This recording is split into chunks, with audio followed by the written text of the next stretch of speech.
ভজ শ্রী কৃষ্ণ চৈতন্য প্রভু নিত্যানন্দ শ্রী অদ্বৈত গদাধর শ্রীবাসাদি গৌর ভক্ত বৃন্দ। বল হরে কৃষ্ণ কৃষ্ণ কৃষ্ণ হরে হরে হরে রাম রাম রাম হরে হরে। হরে কৃষ্ণ কৃষ্ণ কৃষ্ণ হরে হরে হরে রাম রাম রাম হরে হরে। গোবিন্দ জয় জয় গোপাল জয় জয় শ্রী রাধার মনোহরি মুকুন্দ জয় জয় জয় রাধার মন শ্রী রাধার মন বলি জয় দে রাধার মন বলি জয় দে। পঞ্চতীর্থ ধামের এটা গুরুত্বপূর্ণ একটা রহস্য রয়ে গেছে, কারণ সদাশিব মহাবিষ্ণু অবতার সদাশিব শ্রী অদ্বৈত প্রভুর মিলিত তনু। কলির প্রারম্ভে তিনি এই ধরাধামে শ্রীমন মহাপ্রভুকে আহ্বান করেছিলেন। আহ্বানে তাকে বলা হচ্ছে গৌরানা ঠাকুর, তার একটা নাম গৌরানা ঠাকুর। তিনি কাইত্যায়ন বংশীয় ব্রাহ্মণ ছিলেন এবং তাদের আদি নিবাস ছিল নবগ্রামে। এই নবগ্রামটি লাউর পরগনায় তাহিরপুর, বর্তমান তাহিরপুর উপজেলায়। ওনার নাম ছিল কমলাক্ষ, পিতৃনাম কুবের পণ্ডিত, মাতার নাম নাভা দেবী। ওনারা এখানেই জন্মগ্রহণ করেছিলেন, কিন্তু পরে উচ্চশিক্ষা লাভার্থে তিনি থেকে শান্তিপুর চলে যেতে হলো, নবদ্বীপ চলে যেতে হলো। যেহেতু তিনি সদাশিবের অবতার, যেহেতু তিনি মহাবিষ্ণু অবতার, তাই সঙ্গত কারণেই তাকে গৌরানা ঠাকুর বলা হয়। সকল তীর্থের সমাগম হয় মহাবারণীতে। এবার ছিল মহাবারণী, যদি বারণী শনিবারে হয় তাহলে এটা হয় মহাবারণী, এবং এটা যুগোদ্ধা ছিল। যে কারণে এবছর আপনি যারা বলছেন যে এই পঞ্চতীর্থ, পণ থেকে প্রতিজ্ঞা, প্রণ শব্দের অর্থ হচ্ছে প্রতিজ্ঞা, এবং এই প্রতিজ্ঞা ছিল ওনার মা ছিলেন খুব বয়স্কা, এবং ওই মাতৃদেবী তো গঙ্গা স্নানের ইচ্ছা পোষণ করলেন। কিন্তু তখন এই পূর্ববঙ্গ অধুনা বাংলাদেশ থেকে সেখানে গিয়ে গঙ্গা স্নান করা খুবই কঠিন ছিল এবং দুরূহ কাজ ছিল একজন বৃদ্ধার পক্ষে। তার পুত্র যেহেতু এখানে এই সদাশিবের অবতার, তার পুত্র যেখানে সাদ্দিক তাৎপর সামৃত সিন্ধুতে অবগান করে এখানে তিনি মহাবিষ্ণু অবতার সদাশিব, তাই তার পুত্রের কাছে তিনি স্বপ্নযুগে যে আদেশ পেলেন তা ব্যক্ত করলেন যে দেখো আমার স্বপ্নাদেশ হচ্ছে গঙ্গা স্নান করা। গঙ্গে চ যমুনে চৈব গোদাবরী সরস্বতী নর্মদে সিন্ধু কাবেরী জলেস্মিন সন্নিধিং কুরু। সকল তীর্থের জল এখানে এসেছে। কেন? মাকে স্নান করে দিয়ে গেলে তিনি বলছিলেন, মা তুমি যখন তোমার ইচ্ছা ব্যক্ত করেছো আমি চেষ্টা করব। তিনি সেখানে গঙ্গা জল তুলসী দিয়ে যেভাবে শ্রীমন মহাপ্রভুকে এনেছিলেন ধরাধামে, সেইভাবে তার শালগ্রাম ছেলায় পুজো অর্চনা করতেন নিত্য। সেখানে সমস্ত তীর্থকে আহ্বান করলেন। যথামত সমস্ত তীর্থ যেভাবে রাধাকুণ্ড, শ্যামকুণ্ড, সকল তীর্থের সমাবেশ শ্রীধাম বৃন্দাবনে। এবার বাংলাদেশে একটা দুর্লভ স্থান, এটা সুনামগঞ্জের একটা অত্যন্ত প্রান্তিক একটা জনপদ। সেখানে আগে কিন্তু মানুষ হেঁটে যেত, এখন গাড়ির ব্যবস্থা হয়েছে, অনেক কষ্ট করে মানুষ যেত, আজকে অনেক ব্যবস্থা হয়েছে, তারপরে অনেক আরও করা দরকার। কিন্তু সেখানে তিনি স্বপ্নে আদেশ পেয়ে মাকে সকল তীর্থকে তিনি আহ্বান করছিলেন।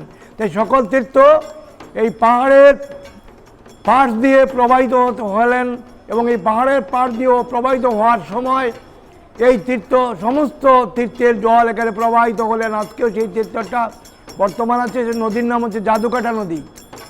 এবং আপনারা দেখবেন যখনই স্নান হয়, বারণী স্নান হয়, তখন এই নদী উতলিয়ে উঠে, উপর দিকে উতলিয়ে উঠে। যেমন নরোত্তম ঠাকুর মহাশয় যখন পদ্মাতে এসেছিলেন শ্রীমন মহাপ্রভু পদ্মাকে বলেছিলেন, তোমার কাছে আমি গুপ্ত প্রেম রেখে গেলাম, যেদিন নরু আসবে তাকে তুমি প্রদান করবে। প্রশ্ন করেছিলেন, তাহলে কীভাবে বুঝবো নরোত্তম আসছেন?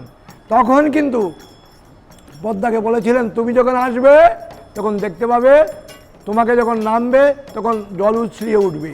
সেইভাবে যখনই যুগ আসে, বারুণী স্নানের যুগ আসে, সেখানে মানুষ পুণ্যের জন্য যায়, পুণ্য সংগ্রহের জন্য যায়। শাস্ত্র বলেছেন, যেখানে কেউ গঙ্গাতে অবগাহন করেন, সাধ্য সাহিত্যিক ভাব সত্যাই পূরণায় সমৃদ্ধ সিন্ধুতে অবগাহন করে কেউ যদি বারুণী তিথিতে গঙ্গা স্নান করে, তার দেহের সমস্ত পাপ চলে যায়, সে নির্মল হয়ে যান তিনি। এবং তিনি নিত্য সেবায়, গোবিন্দ সেবায় আবিষ্ট হন, মহাপ্রভুর সেবায় যান। আমি আমার গুরুদেব প্রভুপাদ শ্রী শ্রী রাধারমণ গোস্বামীজিউর একটা আদেশ পেয়ে আমিও সেখানে বৎসরে বৎসরে যাই। এই আমি দেখেছি যে এখানে মানুষের কি চিন্তা, মানুষের চিন্তার, মানুষের আদর্শের, মানুষের উদ্দেশ্যের বহিঃপ্রকাশ ঘটে। অত্যন্ত দুর্গম ছিল। আজকে গাড়ি চলছে, কিন্তু মানুষ কষ্ট করে এজন্যই যায় যে এখানে সকল তীর্থকে একসাথে পাওয়া যাবে।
এই পণতীর্থে যারা স্নান করতে যান তাদের সেই দেহের মলিনতা মুছে তারা অবগাহন করেন, এবং এখানে শুধু স্নান করেই শেষ নয়, এখানে অনেক উদ্দেশ্য নিয়ে যায়। বিশেষ করে যারা তর্পণাদি করে, তর্পণ হচ্ছে পিতৃপুরুষের একটা গুরুত্বপূর্ণ কাজ।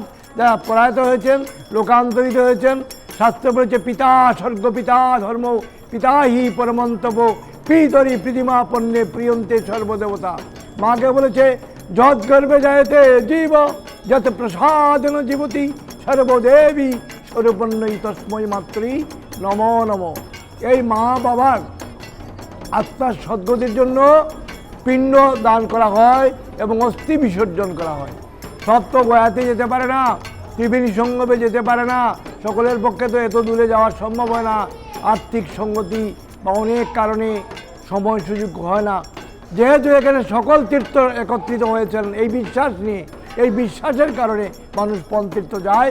মানুষ বিশ্বাস করে ওই পণতীর্থে সকল তীর্থের সমন্বয় হয়েছে, সকল তীর্থের উপস্থিতি হয়েছে। তাই এখানে গেলে গয়া গঙ্গা বারাণসী সকল তীর্থকে এখানে পাওয়া যাবে।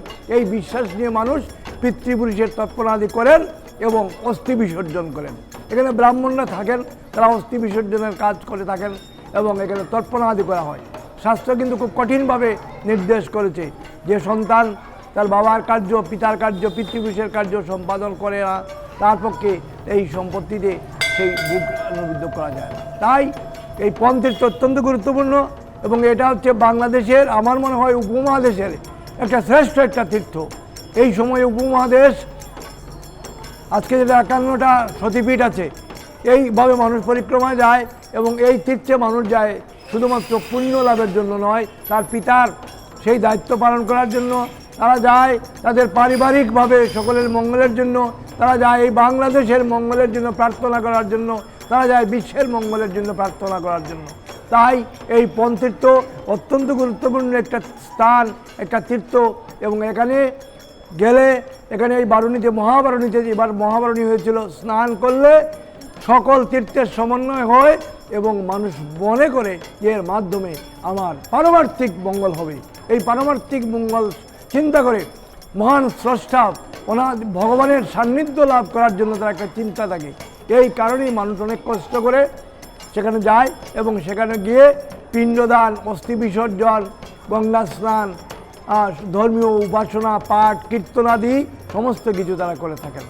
গণপ্রজাতন্ত্রী বাংলাদেশ সরকার একটা অসাম্প্রদায়িক চেতনায় বিশ্বাস করেন, তারা তাদের আদর্শ এবং তাদের উদ্দেশ্য বিশ্বাস করেন, তারা কাজ করছেন।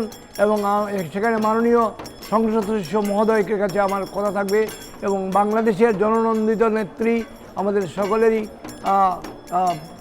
শ্রদ্ধার জায়গা, শেষ আশ্রয়স্থল বাংলাদেশের মাননীয় প্রধানমন্ত্রীর কাছে বলতে চাই যে এই জনসমাগমকে, এই মানুষের কষ্টকে লাঘব করার জন্য যদি ভালো করে যোগাযোগ ব্যবস্থা করা যায়, ভালো করে পয় নিষ্কাশনের ব্যবস্থা থাকে এবং প্রসাদ নেওয়ার জন্য বিভিন্ন দুর্যম বৈশাখ মাসে হয়, চৈত্র মাসে হয়, এবং সেখানে এই প্রসাদের ব্যবস্থা করার জন্য, থাকার ব্যবস্থা করার জন্য যদি কোনো টেন্ট করে ভালো করে করা যায়, ওই সময়ে ধর্ম মন্ত্রণালয়ের মাধ্যমে এটা করা যায় তাহলে খুবই ভালো হয় এবং সেটা আমি আবেদন জানাই এবং আমি মনে করি এটা করলে যে অত্যন্ত ভালো হবে এবং মানুষের অনেক সুবিধা হবে। আর এখানে অনেক বালু তোলা হয়, আমি দেখতে পাচ্ছি অনেক নৌকার সমাগম হয়। স্নানের সময় যে নৌকাগুলো যে দূরে থাকে এবং বিশেষ করে মহিলারা যখন স্নান করে তখন ওনাদের বস্ত্র ত্যাগ করে পরিবর্তন করে নূতন বস্ত্র ব্যবহার করার জন্য যদি কোনো জায়গায় কোনোভাবে একটা আবৃত স্থানের ব্যবস্থা করা হয় তাহলে আমার মনে হয় অত্যন্ত ভালো হবে এবং আবৃত স্থানের ব্যবস্থা করলে সেটা অনেক ভালো হয়। আমার মা বোনদের সম্ভ্রম রক্ষা করার জন্য এটা করলে খুবই ভালো হয় এবং করা উচিত বলে আমি মনে করি। আজকে অদ্বৈত প্রভু সম্পর্কে যে কথা বললাম সেটা ছোট্ট একটা বৃন্দাবন দাস ঠাকুর মানুষের একটা পদ যদি এখানে আমি তুলে ধরি, আপনাদের সকলের কাছে জিনিসটা পরিষ্কার হয়ে যাবে। কেমন করে মহাপ্রভু আনলেন, তিনি তাকে গৌরানা ঠাকুর বলা হয়, এজন্য একটা পদ বলি। আসিয়া অদ্বৈত রায় সম্মুখে দেখিতে পাই, কলিগুর বড় অন্ধকার, নাই হরি ভক্তিরেশ মায়ামুগ্ধ সর্বদেশ, অতীতভাবে কি করি উপায়, হেন কালে আচম্বিত হরিদাস উপনীত, তাকে দেখি হৃদয়ে উল্লাস। ভালো হইল আইলে তুমি, অপরে পড়াছি আমি, প্রভুকে আনিতে কর সূত্র।